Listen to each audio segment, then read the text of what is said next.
Hollow Bend, Dakota Territory, autumn of 1879. The land had turned the color of rust, and the wind carried the smell of rain and regret. Elias Harrow rode the fence line at dawn, his coat stiff with dust, his hat brim low against the pale light. Every creak of saddle leather echoed louder than words spoken in that house since his wife died 3 winters ago. The Harrow ranch sat alone on a rise, its windows gray with ash and memory. His sons worked the lower fields, men now, with faces carved by wind and duty, but none of them spoke more than needed. Supper was quiet, prayer was mechanical. They lived like soldiers after a lost war. Elias sometimes thought the silence itself had weight, like a stone in his chest. He'd tried to fill it, with work, with scripture, even with whiskey, but the land only took what you gave and gave nothing back. That morning, as he hitched the wagon to head into Hollow Bend, the sky shifted.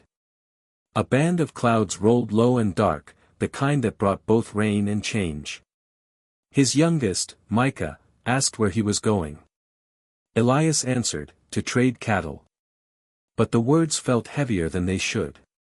By noon, the wagon wheels crunched to a stop at the edge of the town square. People had gathered around the auction platform, voices rising like crows. Elias dismounted, drawn not by commerce, but by something else, something wrong in the air.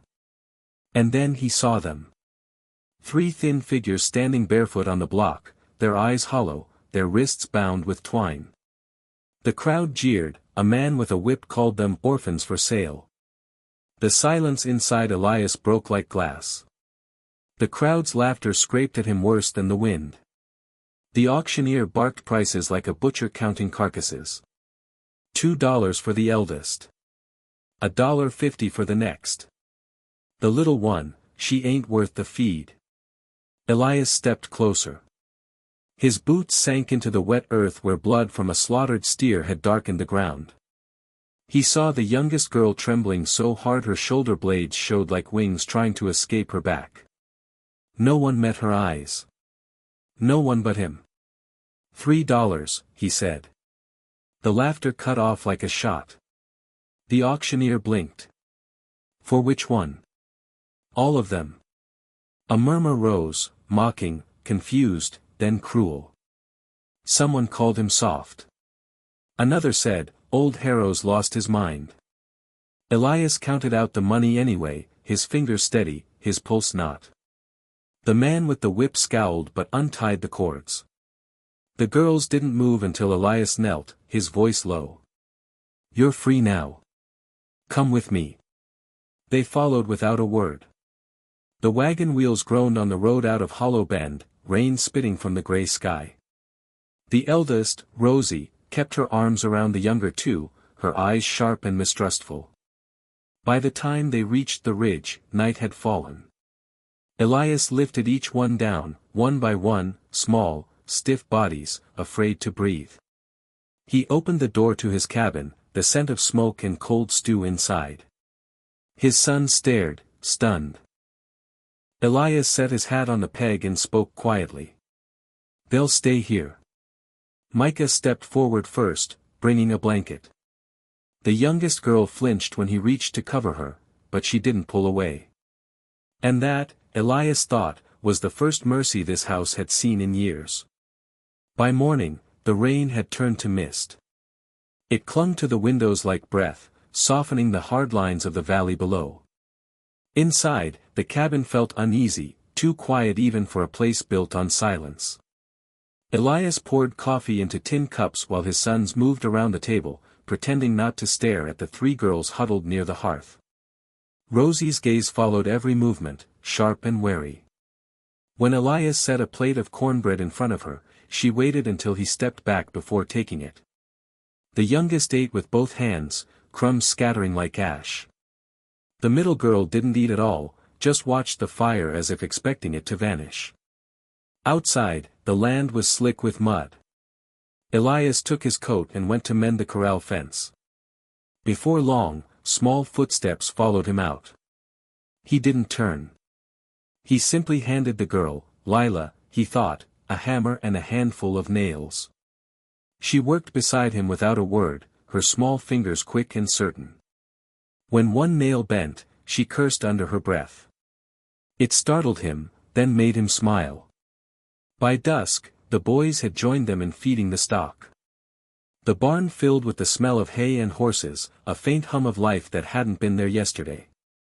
Micah whittled a small wooden bird and left it by the girls' bedrolls. Caleb didn't speak to them but brought extra firewood. Rosie lingered at the door as Elias banked the fire for the night. Her eyes met his, dark and searching. For the first time, she whispered something, barely audible over the wind. "Why'd you do it?" Elias didn't answer. He only stirred the coals until they glowed, the light flickering between them like the beginning of trust. The thaw came early that year, but the night stayed sharp. The cabin walls moaned in the wind, and sometimes the girls woke crying from dreams they didn't name. Elias never pressed them for words. He knew the weight of things better left to silence. One evening, as the sky bruised purple over the ridge, Rosie helped him patch a saddle strap by lamplight. Her hands were steady now, stronger than when she'd first arrived. "You still ain't answered me," she said finally, voice low. Elias looked up. "About what? Why you bought us?" The question landed heavy, like a shovel striking rock. He worked the leather between his palms before speaking. "Because no one else would have bought you to keep you alive." Rosie's jaw tightened. "That ain't reason enough." He nodded. "Maybe not. But it was all I had." The lamp hissed in the quiet. Behind them, the fire popped, Micah humming soft to the youngest as she drifted to sleep. The sound carried through the house like something holy. Later, when Rosie stepped outside for air, the night was pale with frost. She stood beneath the moon, her breath clouding, her eyes reflecting the same hard calm as the man inside. And for the first time, she let the memory surface, the man who sold them, the months of hunger, the father who'd vanished under debt and rumor. She pressed her palms together and whispered, not prayer, not curse, just names. Lila. May. Hers. From the doorway, Elias watched her. He didn't move to comfort her, only tipped his head once, a wordless vow that no man would touch their lives again without going through him first. The wind shifted, carrying away her whisper, and with it, some of the silence that had ruled them both. Word travels fast in places where men have nothing better to do than judge another's mercy. By spring, the talk had reached Hollow Bend. They called Elias soft. Said he'd gone senile, playing father to strays that weren't his. Sheriff Ketchum laughed loudest, claiming those girls still belonged to the town ledger. Elias heard it all on his next trip for supplies. He didn't argue, just paid his bill, loaded the wagon, and rode home under a sky swollen with thunder. The storm broke halfway up the ridge. Rain lashed the hills, and the horses spooked at every crack. By the time he reached the barn, a second rider waited in the dark. Ketchum. He sat astride a gray mare slick with rain, hat low, face like a scar left too long unhealed. "Evenin', Harrow," he drawled. "Heard you took somethin' that don't belong to you." Elias dismounted slow, his boots sinking into the mud. "They're under my roof." "That's belonging enough." The sheriff's hand rested on his revolver, casual as a vulture. "You buy-in orphans don't make you their kin. The law says." "The law's a mirror," Elias cut in. "It shows what kind of man's lookin' into it." Lightning flared, painting both men white. For a breath, nothing moved. Then Rosie stepped into the doorway behind Elias, hair damp, eyes hard. Ketchum's gaze caught hers, a flicker of recognition twisting into something mean. He spat into the mud. "This ain't over." Elias didn't blink. "No, it's just startin', Dot." The sheriff rode off into the storm, and the thunder followed him down the valley. Inside the barn, Elias stood breathing hard, rain dripping from his hat brim, the echo of that promise heavy as the storm itself. He knew the reckoning had found its way home. He met her gaze, saw the same fire that used to live in his wife's eyes, the kind that refused shame. He nodded once. Then stay behind me. The riders dismounted in a haze of dust. Ketchum's voice cut through it, smooth and venomous. You think you can keep what ain't yours? Elias stepped into the yard, coat open, hands empty.